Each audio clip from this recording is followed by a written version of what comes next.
في اليابان الوقت ليس رقماً على الساعة، الوقت وعد أخلاقي.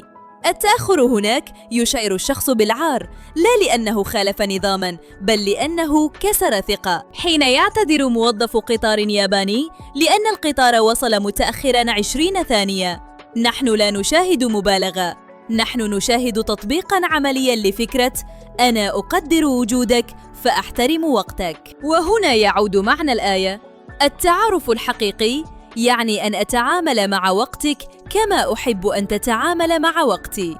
التطبيق في حياتنا: احترام المواعيد ليس رفاهية، هو إعلان غير منطوق يقول أنت مهم. إن الله يحب المقسطين. عندما يصبح العدل نظاماً، القسط هو العدل الدقيق لا العدل العاطفي.